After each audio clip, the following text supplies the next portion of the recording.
প্রিয় শিক্ষার্থীরা, এই পর্বে আমরা পিথাগোরাসের উপপাদ্যটি বিবৃতি সহ প্রমাণ এবং প্রমাণটি কিভাবে সহজে মনে রাখা যায় সে বিষয়ে আলোচনা করব। উপপাদ্যটির বিবৃতি তথা উপপাদ্যটি প্রথমে আমাদের লিখে নিতে হবে। যে কোনো সমকোণী ত্রিভুজের অতিভুজের উপর অঙ্কিত বর্গক্ষেত্রের ক্ষেত্রফল অপর দুই বাহুর উপর অঙ্কিত বর্গক্ষেত্রের ক্ষেত্রফলের সমষ্টির সমান। ঠিক এর আগের পৃষ্ঠায় বর্ণিত অর্থাৎ 284 পৃষ্ঠায় একটি চার্টে তেশালায় কাঠির একটি মজার চিত্র দেওয়া আছে। প্রথমে চিত্রটি বুঝে নেওয়া যাক। এক্ষেত্রে একটি ত্রিভুজ উৎপন্ন হয়েছে যার দুটি বাহু পরস্পর লম্ব আমরা দেখতে পাচ্ছি, অর্থাৎ একটি সমকোণ উৎপন্ন হয়েছে। সুতরাং যেহেতু এই ত্রিভুজের একটি ভুজ অপর ভুজের উপর লম্ব আমরা দেখতে পাচ্ছি, অর্থাৎ একটি সমকোণ উৎপন্ন হয়েছে, সুতরাং এটি একটি সমকোণী ত্রিভুজ। সমকোণী ত্রিভুজের সমকোণটিই বড় কোণ, সবচেয়ে বড় কোণ বা বৃহত্তম কোণ, সুতরাং তার বিপরীত বাহু বৃহত্তম বাহু অর্থাৎ অতিভুজ। এক্ষেত্রে অতিভুজে কটি কাঠি আছে দেখে নিই। 1 2 3 4 5টি কাঠি।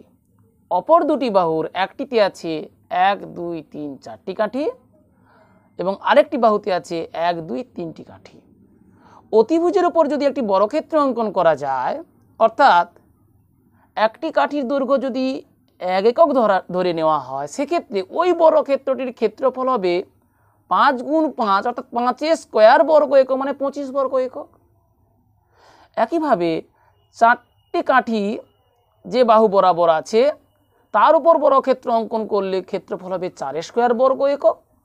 3টি কাঠি যে বাহু তৈরি করেছে তার উপর একটি বর্গক্ষেত্র অঙ্কন করলে তার ক্ষেত্রফল হবে 3 স্কোয়ার বর্গ একক সমান 9 বর্গ একক। আমরা জানি 16 যোগ 9 বা 9 যোগ 16 যোগ বিনিময় নিয়ম মানে 16 যোগ 9 সমান 25। অর্থাৎ এক্ষেত্রে দেখলাম অতিভুজের ওপর অঙ্কিত বর্গক্ষেত্রের ক্ষেত্রফল সমান অপর দুটি বাহুর উপর অঙ্কিত বর্গক্ষেত্রের ক্ষেত্রফলের সমষ্টির সমান।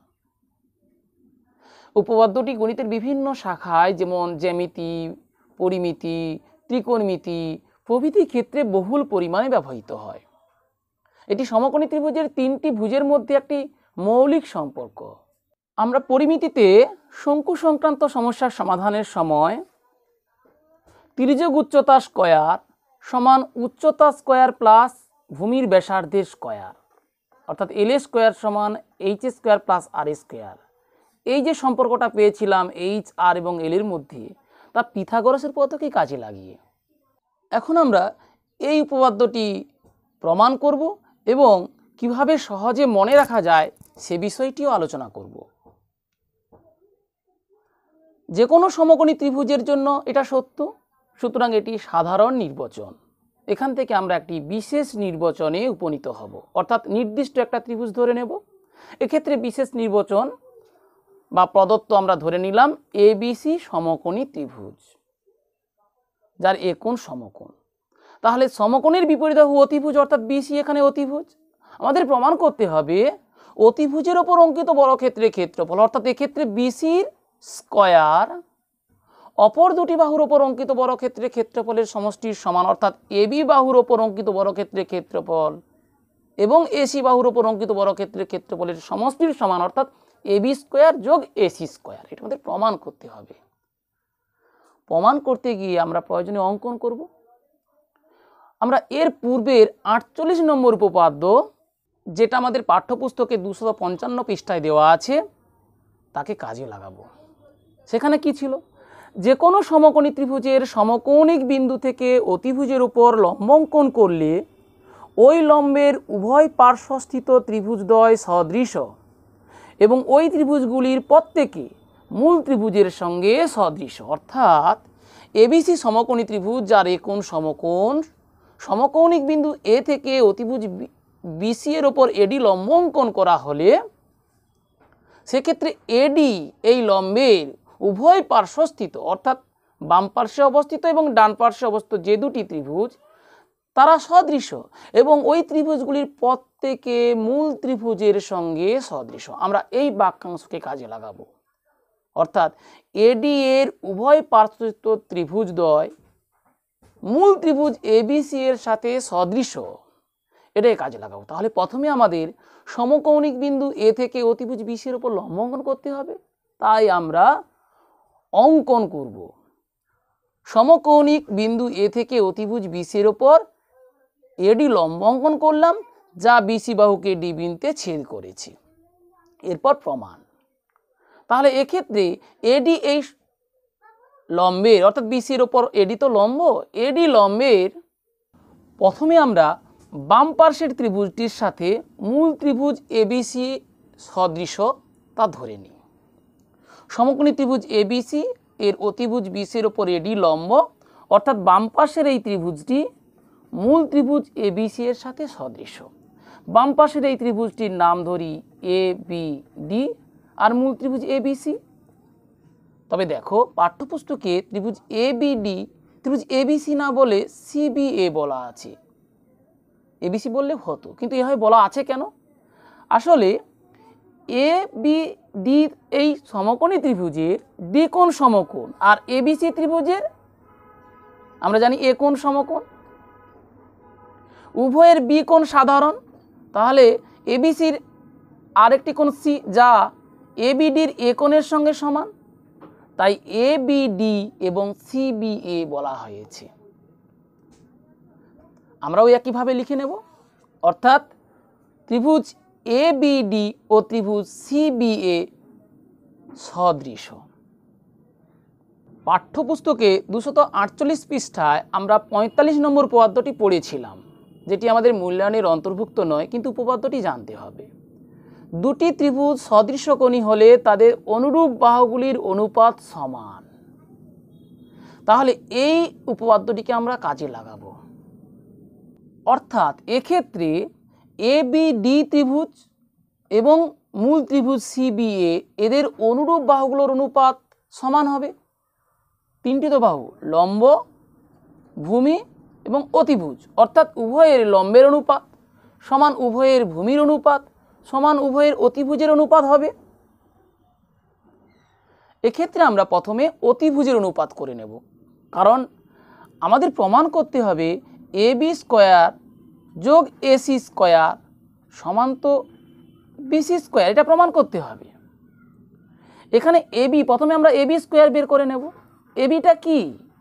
এবিডি এই সমকোণী ত্রিভুজের আসলে অতিভুজ, অর্থাৎ আমরা প্রথমে এবি স্কোয়ার বের করে নেওয়ার জন্য এবি বাই করব সমান, এক্ষেত্রে এবি লিখে ফেলি। তাহলে কৌশলটা বোঝা গেল কেন আমরা এবি বাই করলাম। আসলে এবি স্কোয়ার, এখানে বজ্রগুণনে এবি স্কোয়ার পাবো। আসলে আমরা অতিভুজ করেছি প্রথমে, তাহলে বাম পার্শ্বের এডি এর বাম পার্শ্বের এই ত্রিভুজের অতিভুজ মূল ত্রিভুজ এবিসি এর অতিভুজের অনুপাতে কি হবে? মূল ত্রিভুজের অতিভুজ বলতে এখানে বিসি, তাই এবি বাই বিসি করতে হবে। কিন্তু এবার দেখো মূল ত্রিভুজের এবিটা কি? মূল ত্রিভুজের এবিটা সিকোণ সাপেক্ষে লম্ব, আবার বলতে পারি বিকোণ সাপেক্ষে ভূমি। অতিভুজ তো বিসি, সুতরাং এবি লম্ব হতে পারে, ভূমিও হতে পারে। আমি ধরে নিই সিকোণ সাপেক্ষে এটি লম্ব, তাহলে সিকোণ সাপেক্ষে আমি লম্ব করেছি, সুতরাং এবিডি ত্রিভুজের সিকোণ সাপেক্ষে, অর্থাৎ সিকোণ বলতে এখানে আমরা দেখতে পাচ্ছি সিকোণ এ কোণের সমান, তাহলে এ কোণ সাপেক্ষে লম্ব খুঁজি। এবিডি ত্রিভুজের এ কোণ সাপেক্ষে লম্ব বলতে বিডি, তাই এখানে আমরা বিডি করলাম। অর্থাৎ দুটি ত্রিভুজ এবিডি এবং সিবিএ, অর্থাৎ এডি এর বাম পার্শ্বের ত্রিভুজ এবং মূল ত্রিভুজ এ দুটি সদৃশ, সেখান থেকে আমরা পেলাম অতিভুজের অনুপাত সমান ধরে নিই সিকোণ সাপেক্ষে লম্বের অনুপাত। এখান থেকে আমরা পেয়ে গেলাম এবি স্কোয়ার সমান বিসি ইন্টু বিডি। একইভাবে এডি এর ডান পার্শ্বের যে এই যে ত্রিভুজটি অর্থাৎ এডিসি, আচ্ছা এডিসি কি আমরা লিখতে পারি? হ্যাঁ লিখতে পারি, কিন্তু পাঠ্যপুস্তকে সিএডি লেখা আছে। কেন লেখা আছে? আমরা মূল ত্রিভুজটিকে যেহেতু এক্ষেত্রে সিবিএ লিখেছি, তাহলে সিবি এর এ কোণ তো সমকোণ, ডান পার্শ্বের এই ত্রিভুজের সমকোণ ডি কোণ, তাহলে ডি কোণটাকে শেষে লিখি। উভয়ের সি কোণ সাধারণ, অর্থাৎ মূল ত্রিভুজের সি কোণ এবং ডান পার্শ্বের এই ত্রিভুজটির সি কোণ সাধারণ, সেক্ষেত্রে সিকে প্রথমে লিখি, তাহলে পড়ে রইল বাকি এ কোণ।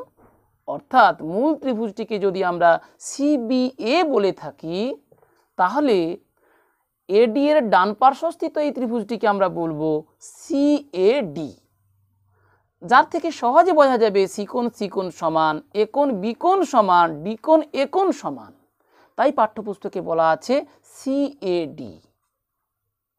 তাহলে এডি এর ডান পার্শ্বস্থিত এই ত্রিভুজের অতিভুজ প্রথমে খুঁজে নিই। অতিভুজ এসি বাই সমান, এখানেও এসি হবে, মূল ত্রিভুজের অতিভুজ অর্থাৎ বিসি, অতিভুজের অনুপাত সমান লম্বের অনুপাত, সমান হবে ভূমির অনুপাত। কিন্তু কি করেছি আমরা, মূল ত্রিভুজের এখানে এসি লিখেছি, এসিটা কি ভূমি বা লম্ব, আমি ধরে নিই বি কোণ সাপেক্ষে ওটি লম্ব, অর্থাৎ মূল ত্রিভুজের বি কোণ সাপেক্ষে যেহেতু এসি লম্ব, সুতরাং সিএডি অর্থাৎ এডি এর ডান পার্শ্বস্থিত এই ত্রিভুজের বি কোণ আসলে কার সমান দেখে নিই, এ কোণের সমান, এ কোণ সাপেক্ষে লম্ব ঠিক বিপরীত মানে ডিসি, তাই এখানে আমরা ডিসি করে নেব। অর্থাৎ অতিভুজের অনুপাত সমান লম্বের অনুপাত করে নিলাম, কারণ আমরা জানি সদিশ হলে অনুরূপ বাহুর অনুপাত একই হবে। এখান থেকে আমরা পেলাম এসি ইন্টু এসি বজ্রগুণনে এসি স্কোয়ার সমান বিসি ইন্টু ডিসি। অর্থাৎ প্রথমে আমরা পেয়েছিলাম এবি স্কোয়ার সমান বিসি ইন্টু বিডি, এবং দ্বিতীয় থেকে আমরা পেয়েছি এসি স্কোয়ার সমান বিসি ইন্টু ডিসি। এবার এই দুটি যোগ করে দেব, কারণ আমাকে এবি স্কোয়ার যোগ এসি স্কোয়ার নির্ণয় করতে হবে। তাহলে এই দুটি যোগ করে দিলে অর্থাৎ এবি স্কোয়ার যোগ এসি স্কোয়ার সমান প্রথমেরটায় আমরা পেয়েছি বিসি ইন্টু বিডি, আর পরেরটাই পেয়েছি বিসি ইন্টু ডিসি। এখান থেকে আমরা বিসি কমন নিয়ে পেয়ে যাচ্ছি বিডি যোগ সিডি বা ডিসি সমান বিসি ইন্টু বিসি সমান বিসি স্কোয়ার। হয়ে গেল প্রমাণ। মনে রাখার আরও সহজ উপায়, আমাকে এবি স্কোয়ার প্রথমে নির্ণয় করতে হবে, তাই প্রথমে বাম পার্শ্বের এই ত্রিভুজের সাথে আমরা মূল ত্রিভুজের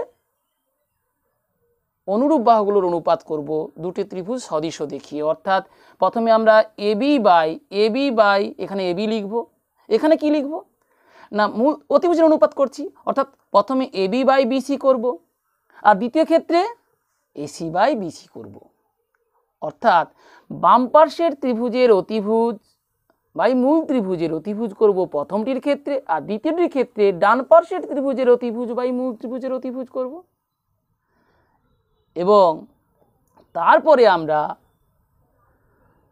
প্রথম ক্ষেত্রে যেহেতু এবি এখানে করব, এখানে এবি করতে হবে, দ্বিতীয় ক্ষেত্রে এখানে যেহেতু এসি করব, এখানে এসি করতে হবে। বাকি দুটি কি করব, কোন কোন সাপেক্ষে করব, এসব মনে রাখার কোনো প্রয়োজন নেই। আমরা জানি আসলে বিসি স্কোয়ার করতে হবে, অর্থাৎ বিসিকে বিসি দিয়ে গুণ করতে হবে। যেহেতু বিসি আমরা পেয়েই যাচ্ছি, সুতরাং বাকিটা কি হবে, বাকিটা বিসি হবে। বিসি আসলে কি বিডি এবং সিডি এর সমষ্টি, তাই প্রথমটির ক্ষেত্রে বিডি করব এবং দ্বিতীয় ক্ষেত্রে সিডি করে নেব। অর্থাৎ এখানে বিডি এখানে সিডি বা ডিসি। তাহলে প্রথমে আমরা অতিভুজের অনুপাত এভাবে মনে রাখব, বাম পার্শ্বের ত্রিভুজের ক্ষেত্রে অতিভুজ বলতে এবি, মূল ত্রিভুজের অতিভুজ বলতে বিসি, ডান পার্শ্বের ত্রিভুজের অতিভুজ বলতে এসি, মূল ত্রিভুজের অতিভুজ বলতে বিসি। অর্থাৎ এক্ষেত্রে এবি বাই বিসি, এক্ষেত্রে এসি বাই বিসি, এটা মনে থাকবে। যেহেতু এখানে এবি করেছি, এখানে এবি করব, এখানে এসি করেছি, এখানে এসি করব। তারপরে আমাদের মনে রাখতে হবে বাম পার্শ্বের ক্ষেত্রে বিডি, কারণ বাম পার্শ্বের ত্রিভুজে বিডি বাহু, ডান পার্শ্বের ত্রিভুজে সিডি বাহু, সুতরাং এক্ষেত্রে বিডি, এক্ষেত্রে সিডি। এবং কার সাপেক্ষে লম্বভূমি, এসব মনে রাখার কোনো প্রয়োজন নেই। ত্রিভুজের নামগুলো কিভাবে করা হয়েছে সেগুলো মনে রাখার প্রয়োজন নেই। আমরা বাম পার্শ্বের ত্রিভুজ হিসাবে এ ডি বি ধরে নেব, ডান পার্শ্বের ত্রিভুজ হিসাবে এ ডি সি ধরে নেব। অর্থাৎ এ ডি বি এর সাথে মূল ত্রিভুজ এবিসি এর সদৃশ্য দেখাবো এবং এডিসি এর সাথে মূল ত্রিভুজ এবিসি সদৃশ্য দেখাবো। প্রথম ক্ষেত্রে এবি বাই করব, দ্বিতীয় ক্ষেত্রে এসি বাই করব, অর্থাৎ উভয় ক্ষেত্রে অতিভুজের অনুপাত করব এবং প্রথম ক্ষেত্রে বিডি বাই এবি করব, দ্বিতীয় ক্ষেত্রে সিডি বাই এবি করব। সেখান থেকে খুব সহজে উপপাদ্যটি প্রমাণ করা যাবে এবং এভাবেই আমরা মনে রাখব। আশা করি উপপাদ্যটির প্রমাণ এবং কিভাবে উপপাদ্যটির প্রমাণ সহজে মনে রাখা যায় তা তোমরা বুঝতে পারলে।